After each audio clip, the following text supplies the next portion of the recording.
కడప జిల్లా బద్వేలు నియోజకవర్గం మున్సిపాలిటీ పరిధిలోని 26వ వార్డు భావననగర్ పరిధిలోని ప్రభుత్వ వైద్య కళాశాలల ప్రైవేటీకరణకు వ్యతిరేకంగా రచ్చబండ కోటి సంతకాల సేకరణ కార్యక్రమాన్ని సోమవారం చేపట్టారు.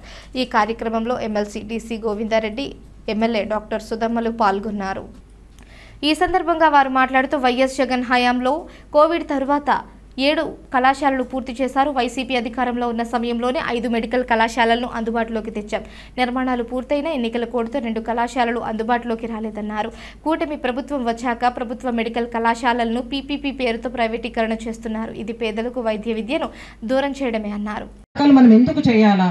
ఈ ప్రైవేట్ మెడికల్ కాలేజెస్ అనేవి మనం రోజు చూస్తాం. మనకు రోజు మన లైఫ్ లో దాని వల్ల ఈ గవర్నమెంట్ తీసుకున్న నిర్ణయానికి మన ఎలాగా రాజగోపాల్ రెడ్డి అని చెప్పినారు. మీకు తెలుసు, మన కడపలో RIMS doctor YS Rajasekhara Reddy గారు తీసుకొని రావడం జరిగింది. ఈ రోజు ఆ రిమ్స్ లో రోజుకు 1000 మంది పేషెంట్స్ మందు నాణ్యమైనటువంటి లిక్కర్ ఇస్తానంటాడు. నాణ్యం ఏముంది దాంట్లో? నాకు అర్థం కాలే. నాణ్యమైన మెడిసిన్ ఎవరికైనా ఈ మందులు ఇస్తానంటే పర్వాలేదు, కానీ నాణ్యమైన చదువు చెప్పిస్తానంటే పర్వాలేదు, కానీ నాణ్యమైన తాగే మందు ఇస్తానంటే మాకెవరికి మా బుర్రలకు అర్థం కావడంలే. కాబట్టి ఇది మరి ఆయన పద్ధతి. అది చెరువులో ఎంత ఘోరం అంటే ప్రభుత్వానికి 70 రూపాయలు 80 రూపాయలు లిక్కర్ మీద ట్యాక్స్ వేస్తారు. ఎందుకంటే అది సిన్ ట్యాక్స్ అంటారు. అంటే అది యొక్క పాపపు పన్ను అది. ఎందుకంటే దానివల్ల పాపం పుణ్యం రాదు తాగడం వల్ల.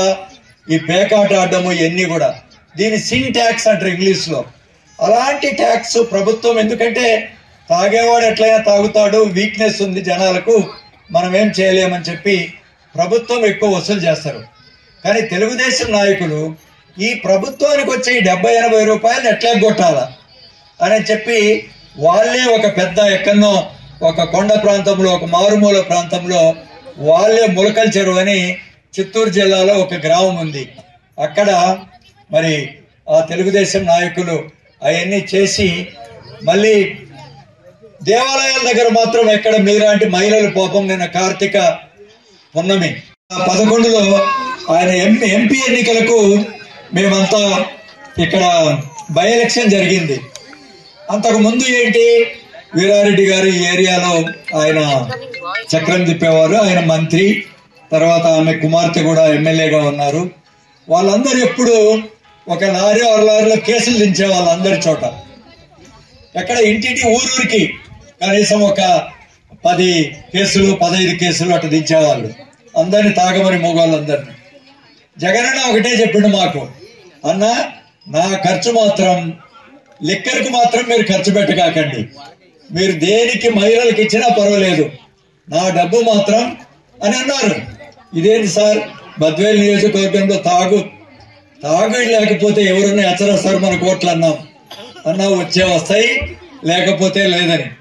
కానీ 55,000 ఓట్లు 60,000 ఓట్లు మహిళలు ముఖ్యంగా పెద్ద ఎత్తున ఓట్లు వేసినటువంటి పరిస్థితి. అలాంటి సంక్షేమ ప్రభుత్వాన్ని జగనన్న ఆకాంక్షించాడు. అందుకని చాలా మందికి మహిళల సాధికారికత, మహిళలే మహారాణులు అనేటువంటి ఒక నానుడితో జగనన్న ముందుకు పోయింది. ఆనాడు విద్య కానీ, వైద్యం కానీ, వ్యవసాయం కానీ, మహిళా సాధికారికత కానీ, వెనుకబడిన వర్గాల అభివృద్ధి కానీ, అదేవిధంగా మరి పరిపాలనా సంస్కరణలు కానీ, ఈ 6 రంగాల్లో జగనన్న దగ్గరుండి అధికారులు నడిపించేవాడు. విద్యను అభ్యసిస్తున్నారు. ప్రతి పేదవానికి కూడా వైద్యం అందాలని, వైద్య విద్య అందాలని ప్రణాళికను తెలుగుదేశం పార్టీ రచించి ఒక పెద్ద కుట్రలో భాగంగా తెలుగు చేసే ఈ కళాశాలలన్నింటినీ కూడా పీపీపీ అని చెప్పి ఈ విషయాన్ని క్లుప్తంగా మీ అందరికి కూడా వివరించడానికి మన ముందు మన పెద్దలు, మన ఎమ్మెల్సీ గోవిందరెడ్డి గారు, అలాగే మన ఎమ్మెల్యే సుధా మేడం గారు, మిగతా నాయకులు